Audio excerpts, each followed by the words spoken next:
자, 미국 현지 상황을 생생하게 들어보겠습니다. 맨해튼 나우 시간이고요. 맨해튼 현지에 있는 이정우 국제금융 전문가 전화 연결해 보겠습니다. 안녕하세요. 네, 안녕하세요. 오늘은 그 화웨이 제재로 시작된 미중 간의 기술 냉전에 대해서 조금 더 자세하게 설명해 주신다고요? 예, 그렇습니다. 지난 금요일에 미 상무부가 중국 화웨이에 대한 추가 제재안을 발표했습니다. 그 화웨이는 다들 잘 아시다시피 세계 1위 통신 장비 제조사고요. 또 세계 2위 스마트폰 제조사입니다. 또 아울러서 중국 내에서 주요 반도체 제조사에 해당하죠.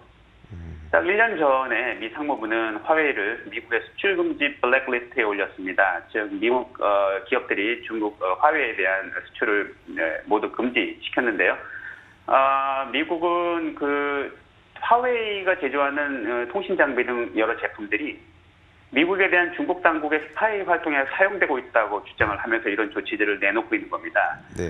하지만 1년 전에 있었던 그 조치들은 그 업체들이 우회로를 찾아서 수출을 계속하면서 사실상 그 실행력이 좀 많이 줄었는데요. 즉 제3국을 통해서 이제 수출을 하게 되면 사실은 이 제재를 피해갈 수 있었던 겁니다. 그랬죠. 네. 그래서 지난 금요일에 나온 제재안은 바로 이런 우회로를 좀 차단하기 위한 조치인데, 그 제품 생산에 미국의 소프트웨어나 또는 기술들을 사용하는 그런 외국의 반도체 생산 업체들이 화웨이의 제품 수출하기 위해서는 미국의 라이센스를 받아라, 미국의 허가를 받아라, 이런 얘기입니다. 즉 그런 제3국을 통한 그 우회로를 차단하겠다는 얘기인데요. 라이센스 요청을 하면 뭐 당연히 거부하겠죠, 상무부는. 따라서 이거는 실질적인 수출 금지 조치로 이해가 되고 있습니다.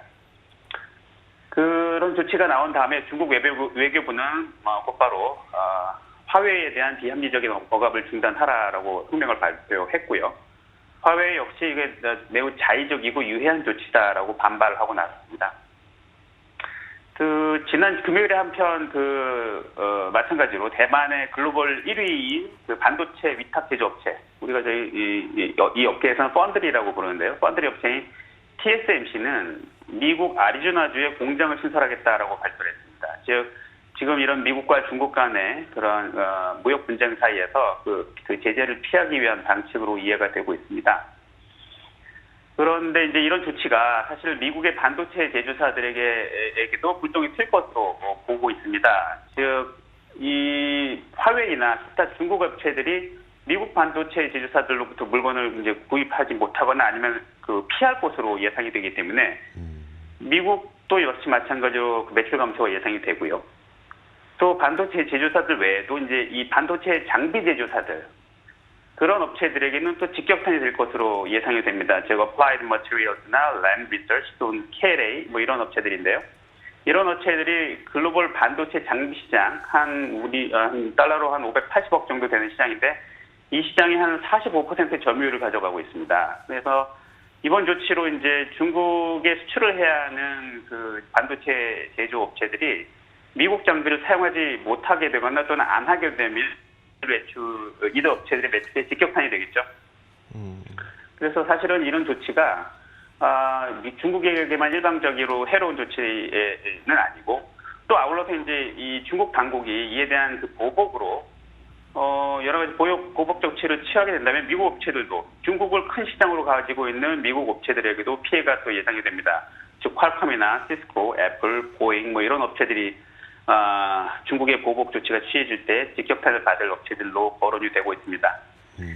지금 이 조치가 발표가 됐지만 아직 실행되려면 시간이 좀 있기 때문에 미국 의회나 이런 관련 업체들이 현재 계속 로비를 지속하고 있어서 추이가 앞으로 어떻게 될지는 계속 좀 지켜봐야 할 그런 단계입니다. 네, 요즘에 안 그래도 이 미중 간의 갈등 때문에 피해를 입게 될 기업들에 대한 우려감들이 좀 있더라고요. 근데 실제로 어떤지가 궁금한데, 말씀해 주셨던 것처럼 만약에 미국이 중국에 대한 이런 제재 조치를 시행을 한다. 비단 이게 그 중국에 대한 보복뿐만 아니라 미국 기업들에게도 피해가 간다고 말씀하셨잖아요. 그럼 진짜 네. 현실화될 가능성에 대해서 월가에서는 좀 어떻게 보고 있을까요? 이게 지난 1차 조치도 그 미국 발표대로 실행이 됐었고, 지금 2차 조치 이것도 사실은 이쪽 용어로 말하면은 풀어서 해설하면은 별다른 그 청문회 절차 없이 바로 그 실행을 할 수 있는 그런 법안으로 나왔습니다. 그래서 사실은 곧바로 실행이 될 수 있는 문제이기 때문에 뭐 실행은 된다고 봅니다. 실행은 되는데 이제 여러 가지 업체들이나 노조에서 로비가 어느 정도 먹히느냐, 이것이 뭐 관건인 것 같습니다. 실행은 되겠지만 여기에서 실제 기업들의 피해를 줄일 수 있는 그 운용의 묘는 어떻게 될지 좀 지켜봐야 된다는 말씀이시겠네요.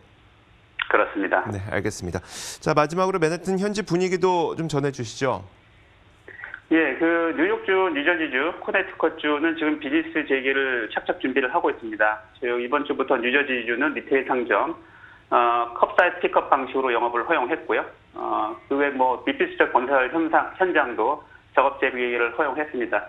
뉴욕도 아마 6월 상반기 중에는 그 주정부가 지금 설정해 놓은 비즈니스 재개 기준을 충족할 것으로 예상이 돼서 곧 뉴욕의 경기도 좀 기지개를 켜지 않게 되겠나라고 예상하고 있습니다. 네, 알겠습니다. 자, 이렇게 맨해튼 현지 분위기 들어봤습니다. 이정우 국제금융 전문가였습니다. 오늘 말씀 고맙습니다. 감사합니다. 자, 굿모닝 530 글로벌 1부 마치겠습니다. 잠시 후 2부에서 더 많은 내용 들고 찾아오도록 하겠습니다.